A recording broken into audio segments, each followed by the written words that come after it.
আসসালামু আলাইকুম রহমতুল্লাহি বারাকাতুহু। সুলতান মাহফুজা ডেইলি লাইফস্টাইল চ্যানেলে আপনাদের সবাইকে স্বাগতম।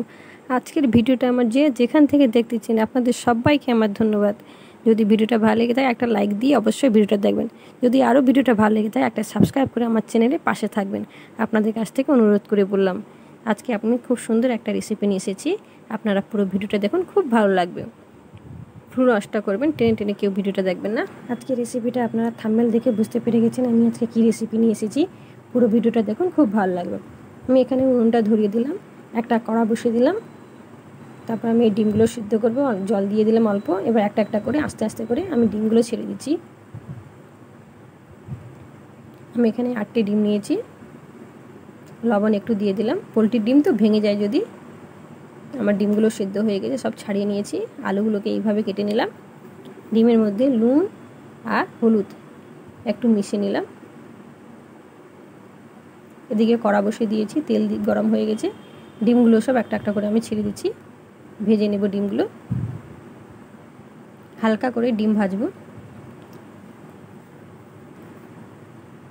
ডিমগুলো ভাজা হয়ে গেছে আমার, এবার তুলে নিচ্ছি। ওই তেলে কী করবো, পেঁয়াজ কুচি অল্প দিয়ে দেব। পেঁয়াজটা লাল করে নেব। পেঁয়াজটা লাল, একদম বাদামি কালারের লাল হয়ে গেছে। এবার আলুগুলো ছেড়ে দিলাম। আমি আজকে এইভাবে আলুটা লাল করব। অল্প লবণ দিলাম, একটুখানি অল্প জল দিলাম, দিয়ে আলুটাকে লাল করব। এইভাবে আপনারা আলু মাংসের সঙ্গেও লাল করে খেতে রান্না করতে পারেন, খুব ভালো লাগবে। এইভাবে যদি আলু রান্না করে আপনারা খান, তরকারির স্বাদটা খুব সুন্দর বেড়ে যায়, কালারটা খুব সুন্দর আসে, আর আলু খেতেও খুব ভালো লাগে। এদিকে আমার আলু ভাজা হয়ে গেছে। একটা কড়াতে দিয়ে দিলাম, 2টো তেজপাতা দিয়ে দিলাম, আর গরম মশলা, গোটা গরম মশলা সব দিলাম আর কি। তারপর আমি পেঁয়াজ কুচি দিয়ে দিলাম। এদিকে আমার পেঁয়াজ কুচি লাল হয়ে বাদামি কালারে লাল হবে। ওতে 2টো টমেটো পেস্ট দিয়ে দিলাম, লবণ একটু দিয়ে দিলাম, আদা রসুনের পেস্ট দিয়ে দিলাম। ভালো করে একটু ভেজে নেব।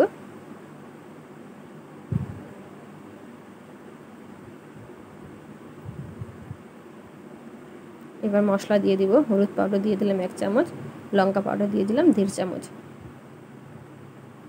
ভালো করে একটু কষে নিলাম। এবার ধনিয়া পাউডার দিয়ে দিলাম এখানে 2 চামচ, জিরা পাউডার দিয়ে দিলাম 1 চামচ। আবার একটু মশলাকে ভালো করে কষে নেব। একটু বসে যাচ্ছে বলে একটু জল দিয়ে দিলাম, দিয়ে মশলাটা আমার ভালো করে কষে নিলাম। কষা হয়ে গেছে। এবার আমি ভেজে রাখা আলুটাকে আমি দিয়ে দিলাম, দিয়ে আলুটাকে ভালো করে কষে নেব। আমার এখানে আলু ভাজার সময় 20% আলু সিদ্ধ হয়ে গেছিলো।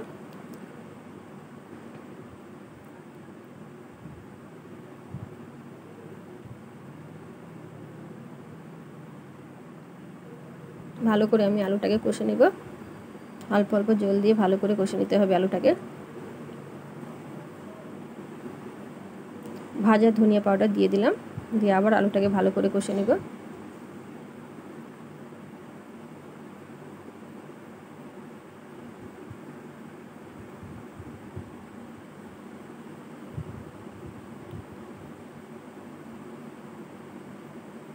আলুটা আমার 60%-এর মতো সিদ্ধ হয়ে গেছে।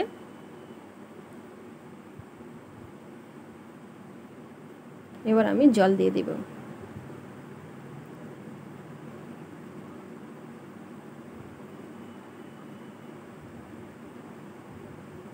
অনেকে অনেক রকমভাবে ডিম রান্না করে থাকে, আমি আমার নিজে পদ্ধতিতে আজকে ডিম রান্না করে দেখালাম। কালারটা দেখো বন্ধু কত সুন্দর এসেছে। লবণটা মনে হলো কম হলো, তাই আর একটু লবণ দিয়ে দিলাম।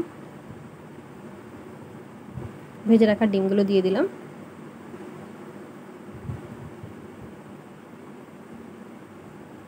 এইভাবে আপনারা রান্না করে দেখবেন, খুব সুন্দর লাগে। আমার রেসিপিটা যদি ভালো লেগে থাকে আপনাদের কাছে, নিশ্চয়ই একটা সাবস্ক্রাইব করে আমার চ্যানেলের পাশে থাকবেন। একটু আমি ঝোল রাখবো।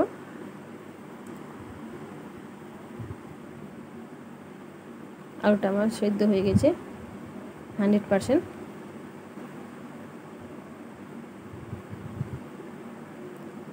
এবার আমি নামিয়ে নেব, এরকম পাতলা ঝোল থাকো। দেখো বন্ধুরা কত সুন্দর কালার এসেছে। আপনারা প্লিজ এইভাবে রান্না করে দেখবেন, খুব সুন্দর লাগে রেসিপিটা। বিশেষ করে এই আলুতে, এই মানে ডিমে আলুতে, আলুটা খুব সুন্দর লাগে খেতে। এভাবে আপনারা রান্না করেন। যদি আমার ভিডিওটা ভালো লেগে থাকে সাবস্ক্রাইব করে আমার চ্যানেলের পাশে থাকবেন। আবার দেখা হবে পরের রেসিপি নিয়ে। বাই, আল্লাহ হাফেজ। তোমরা সবাই ভালো থেকো, সুস্থ থেকো।